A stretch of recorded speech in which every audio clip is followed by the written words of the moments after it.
Hello strong people, welcome to అత్త కోడలు ముచ్చట్లు యూట్యూబ్ ఛానల్. అత్తయ్య వాళ్ళ స్పెషల్ ఏంటి? పాలకూర పప్పు మిల్ మేకర్ తోటి. ఓకే, పాలకూర కొన్నదా?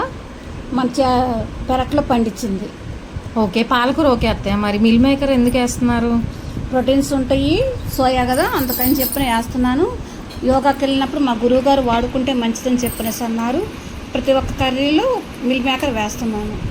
ఓకే అత్తయ్య, ఎన్నేళ్ళ నుంచి పండిస్తున్నారు మీ ఆకుకూరలు? 2-3 సంవత్సరాల నుంచి. అత్తయ్య, మీరు ఎరువుగా ఏం వేస్తారు? అదొక వీడియో చేద్దామమ్మా.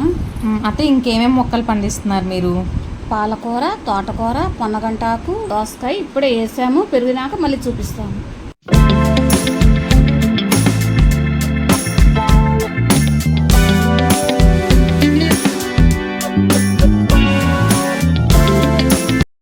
అత్తయ్య, కర్రీలో మిల్ మేకర్ ఎలా యాడ్ చేస్తారో చెప్పరా?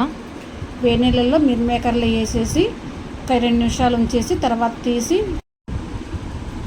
పిండి వేసేసి కూరలో వేసుకుంటాము. తర్వాత పప్పులో ఆకుకూరలు వేసుకొని అన్ని కూరగాయలన్నీ వేసుకొని మిల్ మేకర్లు అన్నీ వేసుకొని కుక్కర్లో పెట్టేసేసుకోవాలి. అత్తయ్య, కుక్కర్లో ఏమేమి పెడుతున్నారు? అన్నము, పప్పు కూర, క్యారెట్ 3 ఒకేసారి కుక్కర్లో పెట్టేస్తాను. ఓకే, ఎంత టైం ఉంచాలి అత్తయ్య? 5 విజిల్స్ వస్తే సరిపోద్ది. తర్వాత ఉడికిన తర్వాత తాలింపు పెట్టుకోవటం, తిరమాది పెట్టుకోవటము. చిన్నుల్లిపాయలు, తిరమాది గింజలు, కరివేపాకు వేగిన తర్వాత పప్పులో వేసుకోవడం. తగినంత సాల్టు, తిరమాది గింజలు, కొత్తిమీర మొత్తం కలుపుకుంటే కారము, ఉప్పు సంపాల్లో కలిసిపోద్ది.